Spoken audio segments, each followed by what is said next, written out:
I'm going to share with you probably the most, and I can't imagine a more important lesson or moment in my life than what I'm about to share.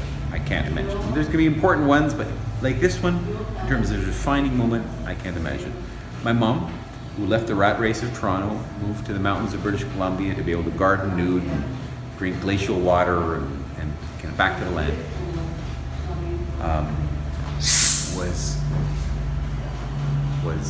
was tragically died in a plane crash when I was 11. And exactly 1 month before the plane crash happened was, for me, the most defining moment up to now in my life. And I really think it will be the most defining moment to the moment that I closed my eyes for the last time. What was it? I was 11 years old, recently turned 11, and I was watching a documentary on TV. And it was some documentary on TV and everything wrong in the world. Hunger, homelessness, poverty, war, racism, exploitation, everything that is wrong in this world. And I remember watching it and feeling very upset and kind of confused and angry and just kind of wanted to do something. I'm going, this is wrong, this shouldn't be, what's going on? Why is the world like this? And I remember I called my mom.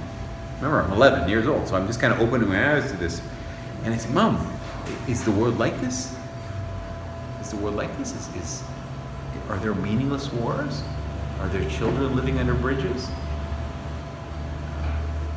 Is there homelessness and poverty? And if there is, and why? And why don't we do anything about it? And why do we allow it to happen? And I remember kind of being filled with this kind of storm of conflicting feelings inside, and a deep feeling of just kind of angst, right? I wouldn't even know what the word angst was at the time, but that's what I felt.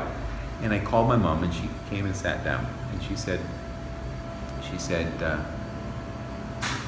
what you saw on TV, that bothered you, right?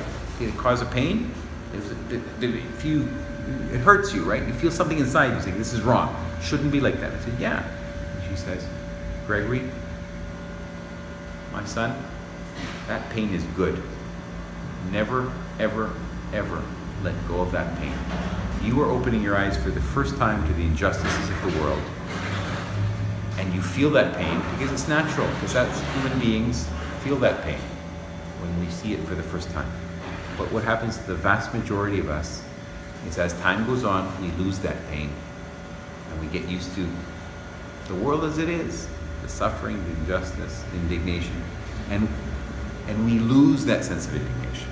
We lose that sense of pain. And she says, all I, as your mother, all I ask of you is to keep that pain, and cherish it, and keep it inside. Because if you keep that pain inside of you, and that sense of rage and indignation, whatever you do in life, whether you're a plumber or a ballet dancer or the Prime Minister of Canada, you'll do good. Keep that pain, cherish it, and protect it. And when she told me that, I had no clue what she was telling me. I had no clue. It sounded kind of strange. Oh, pain doesn't sound right. And now, man, do I understand what she was telling me. And it's all about raging against indifference. It's all about connecting with people, whether you know their first name or not. That's what it's all about. And I'm eternally grateful that my mom was able to pass that message on to me 1 month before she died in a plane crash. And that was a seed that deep roots for the rest of my life.